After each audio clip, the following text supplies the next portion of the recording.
E leiamos o verso 7 do capítulo 21 de 1 Reis. Então Jezabel, sua mulher, lhe disse: governas tu agora no reino de Israel? Levanta-te, come pão, e alegre-se o teu coração. Eu te darei a vinha de Nabote, o jezreelita. 8. Então escreveu cartas em nome de Acabe, e as selou com seu sinete, com o sinete do rei, e mandou as cartas aos anciãos e aos nobres que havia na sua cidade, e habitavam com Nabote. Pai eterno, o Senhor que tem nos abençoado nesta noite, continua nos ajudando, tantos que estão nessa casa, como aqueles que estão nos acompanhando através da internet, todas as igrejas que estão reunidas nessa hora, o grupo de irmãos indistintamente que nos ouvem, que sejam todos abençoados. Abençoa o teu servo a falar a tua palavra e abençoa os teus filhos ao ouvirem este sermão, em nome de Jesus Cristo. Amém. Obrigado. Sentai-vos.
O nosso assunto desta feita é subordinado ao tema governo de Jezabel.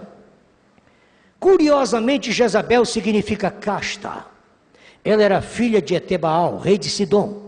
Etebaal, por não ter filho homem, consagrou Jezabel sacerdotisa do templo de Baal em Tiro. A rainha Jezabel, na ânsia de conquistar o seu marido e exercer supremacia sobre o reino de Israel, não buscou saber por que o justo Nabote não negociou com o rei Acabe a sua bela plantação, a sua bela e cobiçada plantação de uva. Realmente, Nabote não podia vender a sua chácara, nem trocá-la. Disse a Acabe, o Nabote: guarde-me o Senhor, de que eu, Nabote, te dei a herança de meus pais. Você diz, e tem na Bíblia esse versículo? Negociar uma herança em Israel era algo totalmente contrário à palavra de Deus.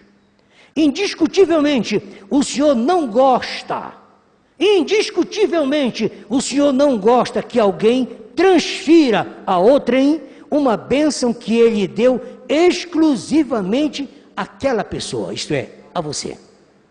Como fez o rei Salomão, como fez o rei Acabe, e o primeiro-ministro de Israel, Ariel Sharon, os quais apostataram da lei e purgaram por isso. Além do mais, Acabe não foi um pai exemplar para os seus 70 filhos, pois era um rei desequilibrado, sem temor de Deus, sem caráter e sem postura masculina, coisa que Deus se agrada, Deus gosta e Deus negociou para trabalhar com o homem. Foi assim que Deus instituiu, e não adianta tentar mudar, não funciona. Deus gosta de trabalhar com o macho. Por isso mesmo, ele disse que o cordeiro para o sacrifício tinha que ser um cordeiro de um ano macho, limpo, consagrado, separado. E ele levantou durante todos os tempos sacerdotes. Sacerdotes. Sacerdotes. Quem levantou sacerdotisa foi Etebaal. Vocês já perceberam que eu me firo quando estou pregando, mas não escapa ninguém também não. Olhe para o meu púlpito e você vê logo que tem uma mensagem. Capta a imagem do meu púlpito aqui. Isso aqui é um púlpito formado à luz da palavra de Deus. Pode dar uma olhadinha. Eu sei que você tem discernimento do que eu estou falando. Não olhe para a cara dos companheiros. Veja as pessoas que estão sentadas aqui. Entenda seriamente o que preceitua a palavra de Deus. Paulo disse: eu não permito. Em outras palavras, Paulo disse: eu só permito que no púlpito esteja macho. E disse mais: o que eu vos falo é mandamento do Senhor. Agora, se tem algum senhor por aí, alguma senhora ministrando diferente, isso é problema seu com a pastora Jezabel. Aqui nós ficamos com o Senhor Jesus Cristo e sua palavra.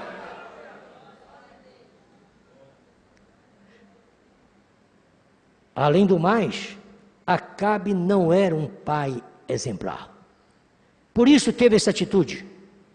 Pois era um rei desequilibrado, sem temor de Deus, sem caráter, sem postura masculina. E Jezabel, por sua vez, era uma rainha pagã, precipitada e autoritária, que além de desconhecer as leis sobre a herança em Israel, não respeitou o direito sagrado do cidadão israelita e nem pacificou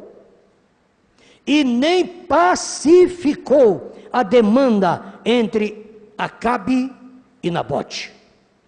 E o profeta William Branham, eu tenho a imagem dele aqui, uma foto dele, em reverência à coluna de fogo que está sobre a sua cabeça. Nós não idolatramos o irmão Branham, nós não adoramos o irmão Branham, mas respeitamos o seu ministério, a sua mensagem, e que dá respaldo para combater o espírito de Jezabel. Mas vede que Deus não fica sem testemunha. E Deus não aceita de jeito nenhum que você sacrifique uma ordem, um acerto. Por isso diz o profeta: um homem de Deus, uma mulher de Deus, se tiver que julgar uma causa, ela vai escutar os dois lados. Escuta um lado e escuta o outro. E sem favorecer a nenhum e nem outro, dá a palavra final. Isso aplica-se aos pais. O maior fracasso de uma família é quando os pais começam a padrinhar um filho, uma filha, em detrimento da outra, do outro. Os resultados são funestos. Todos são filhos. O papai chegava a usar um termo impressionante. Ele dizia assim: os pais cuidadosos devem beijar os filhos quando estiverem dormindo. Os pais cuidadosos devem beijar os filhos quando eles estiverem dormindo, para não causar ciúme entre um e outro. Ah, esse aqui, papai colocou no colo, hein? Vocês sabem do que eu estou falando. A outra veio e o pai o prendeu pela cintura. Está vendo? Eu sou mais querida. Papai me colocou a mão em torno de mim. A vocês só colocou no colo. Os pais têm que ser muito sábios. Jezabel é sutil. Jezabel é sutil. Vi com meus olhos. Vi com meus olhos. Um jovem de 14 anos assassinar o seu irmão de 16 anos. Porque o pai saiu de casa em Cachoeira do Arari. Saiu de casa e disse: meu filho, você é o mais velho, você é o primogênito, ponha ordem na casa. Qualquer coisa aqui, você está em meu lugar. Meu pai saiu, o menor desobedeceu às ordens do mais velho. O mais velho puxou o cinturão e disse: você viu o que o papai falou? Pegou o filho menor, o irmão menor, e deu uma surra nele. O filho menor disse: você não é meu pai, puxou uma faca e o matou. Quem foi o culpado? O Acabe. A Jezabel. Vede prudentemente como andais. Efésios 5,15. José Ferreira Ribeiro dizia que uma imprudência muitas vezes fecha a porta definitivamente. E lembrava: quem caminha descalço não deve semear espinhos. Não abras uma porta que não sejas capaz de fechá-la, nem feches uma porta que não sejas capaz de abri-la. Muito prudência, muito cuidado. Cuidado com Jezabel. Há muitos maridos que não deitam mais com a sua mulher por causa de imprudência. Muitos maridos que não vêm mais à igreja por causa de imprudência da mulher. Você não pode entrar na fila da ceia. Você não pode, meu filho, entrar na fila da ceia. Papai, a ceia não é sua, a ceia é do Senhor. Examine-se o homem a si mesmo. Examine-se a mulher a si mesma. Quem decide se entra na fila da ceia ou não é o indivíduo. Não é o papai, nem o marido, nem a mulher. Não são os filhos, não são os vizinhos. Não é a congregação que decide. É a pessoa que examina-se a si mesmo e assim coma deste pão e beba deste cálice. Efetivamente, a conversa é controlada por quem ouve. Se formos compelidos a ouvir linguajar precipitado, devemos nos esforçar para apagá-lo da memória. Por isso há famílias e igrejas que estão praguejadas de certas pessoas que se confraternizam e despejam ácido sulfúrico pela conversação. Dia de Natal, na passagem de ano, o que mais roda ali é ácido sulfúrico. Ser prudente é condição indispensável para o sucesso pastoral e para o convívio cristão. São orientações partindo de Aparecido Araújo. A imprudente rainha Jezabel nada mais fez para dissuadir o rei Acabe. Tirá-lo, Acabe, daquele plano. Ela teria logrado mais êxito se após a execução de Nabote tivesse exilado em Sidom. Possivelmente teria escapado do atropelamento do carro de Jeú e dos dentes dos cães justiceiros de Jezreel. Cães justiceiros que tomaram o sangue de Nabote, mas saíram atrás do sangue de Jezabel e de Acabe. A exemplo do precipitado general Moisés, que certo dia, ao visitar o acampamento israelita, viu um egípcio maltratando o seu irmão. E quando viu aquele irmão sendo maltratado, o hebreu sendo maltratado, ele não conseguiu suportar tal cena.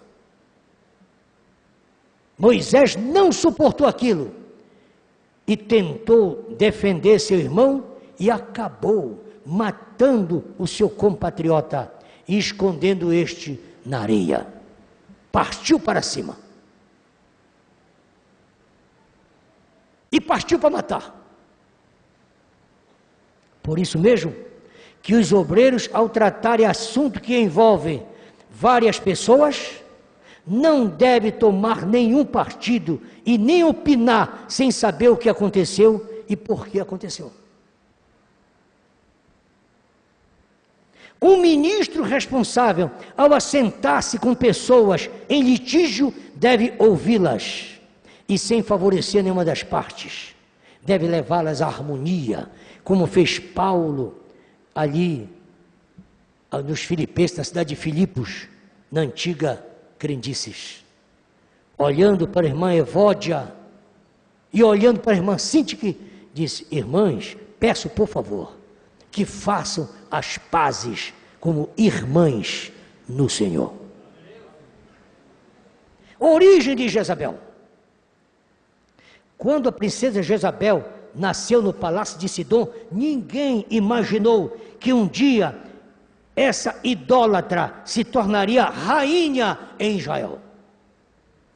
E muito menos que o seu nome se tornaria símbolo de depravação política, social, econômica e espiritual, a ponto de ninguém desejar ostentar o nome Jezabel. Acho que só em novela.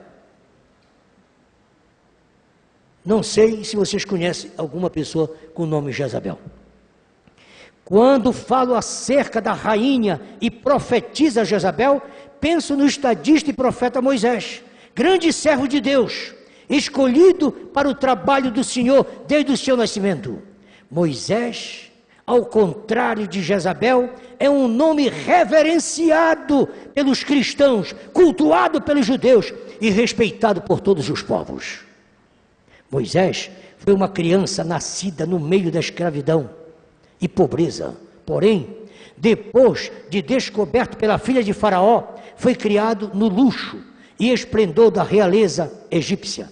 Ele teve a melhor educação, o melhor treinamento militar e preparo social que o Egito poderia proporcionar. Ele tinha aparência de egípcio, andava como egípcio, falava como egípcio, contudo no coração era hebreu.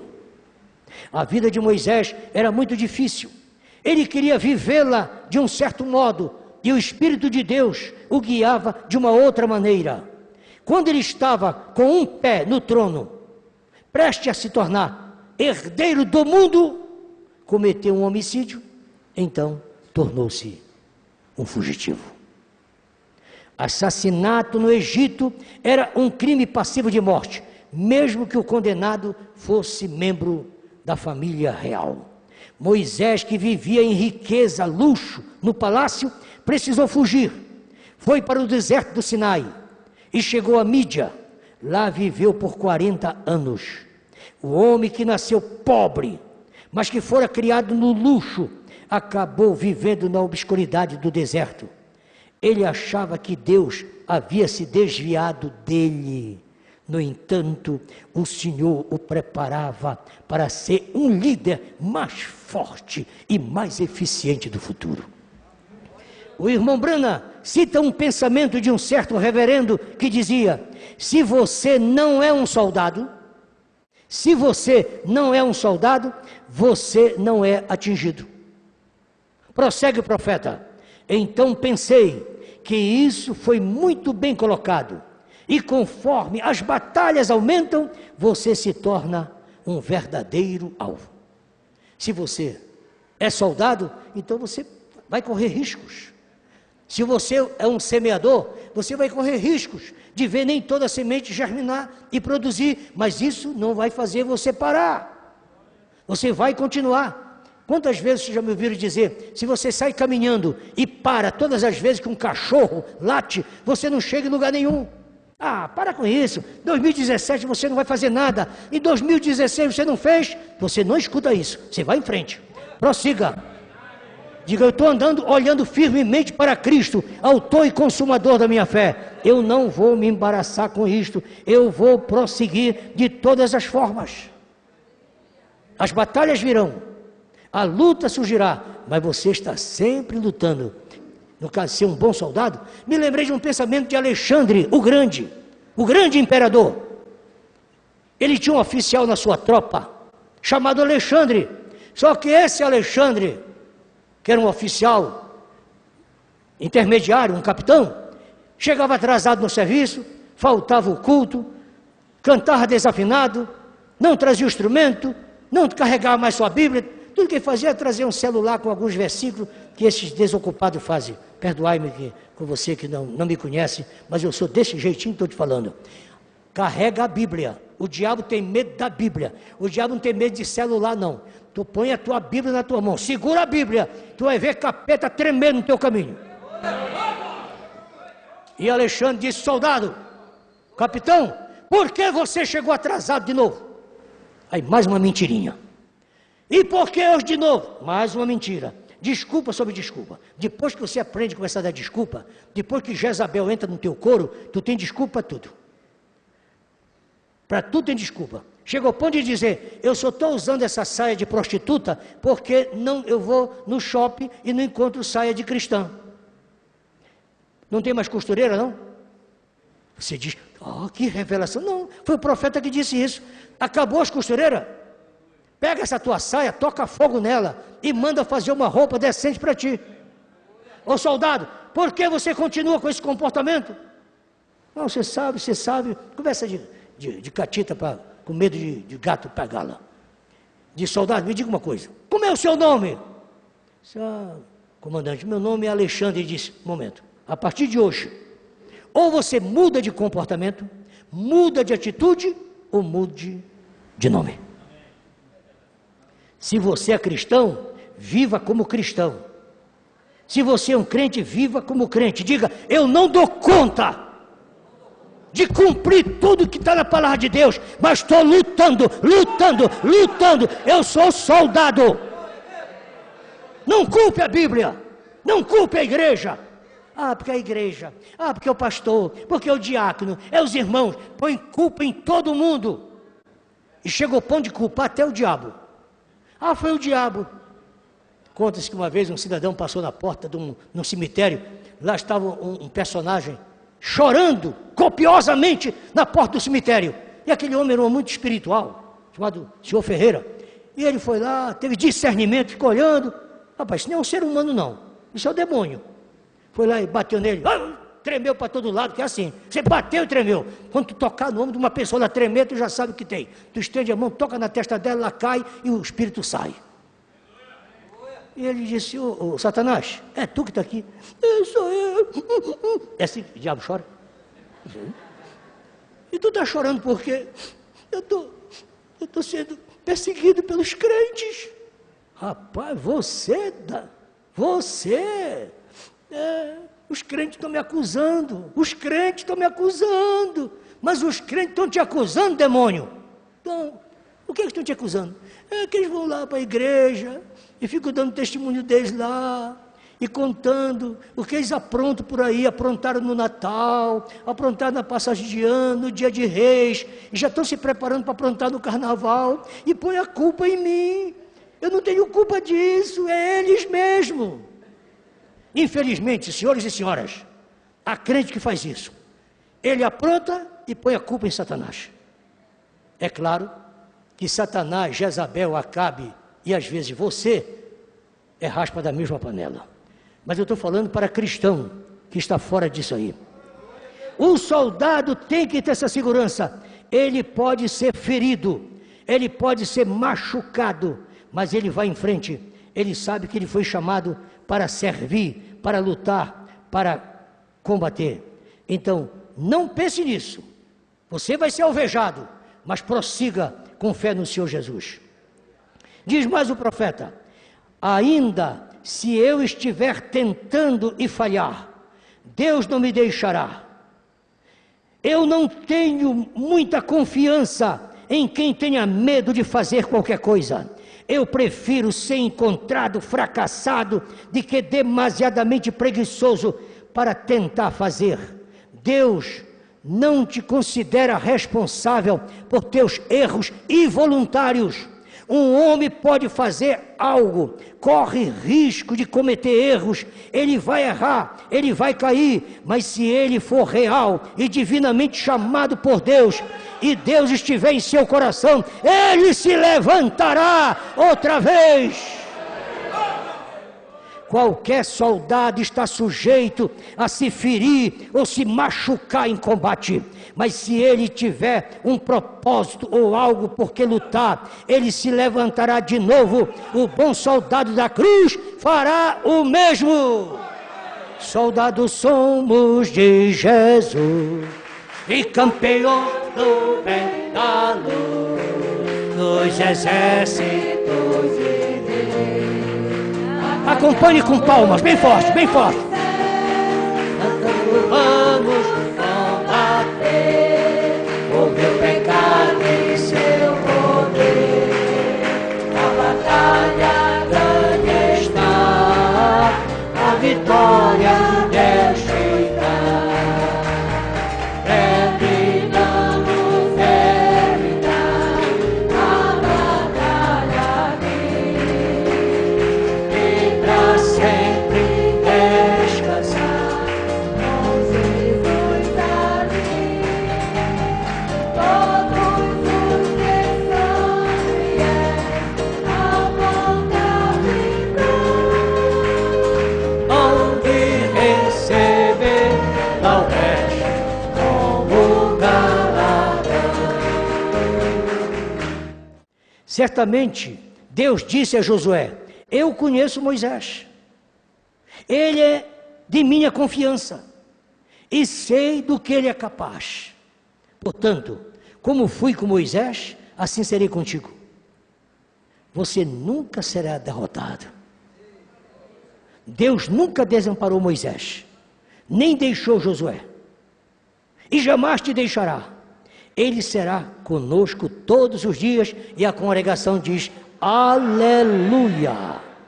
Diz mais o profeta: não importa o que Moisés fez, foi o ofício dele que Deus respeitou. Ele era um legislador, ele era um profeta sobre todos os profetas, e ele era realmente mais do que qualquer profeta que eles tinham. Deus tinha comissionado a Moisés, e os fracassos não significavam nada. Deus conhecia o coração dele. Diga amém. Amém. Atentemos agora para uma oração que Moisés fez, que está no capítulo 90, verso 3 em diante do livro dos Salmos. Tu, Senhor, reduzes o homem ao pó e dizes, você pode me acompanhar? Tomai-vos pó, filhos dos homens, pois somos consumidos pela tua ira, e pelo furor somos angustiados. Diante de ti puseste as nossas iniquidades, os nossos pecados ocultos à luz do teu rosto, pois todos os dias vão passando na tua indignação. Passamos os nossos anos como um canto que se conta. Volta-te para nós, Senhor. Até quando? E aplaca-te para com teus céus. Farta-nos de madrugada com a tua benignidade, para que nos regozijemos e nos alegremos por todos os nossos dias. Alegra-nos pelos dias em que nos afligistes e pelos anos em que vimos o mal. Não perturbeis o coração, porque eu sempre sou fiel. Eu fecho a boca do leão, na cova estou com Daniel. Sou eu aquele grande eu sou, e onde estás também estou. Não desfiel a muito chá, pedi, nasci buscar.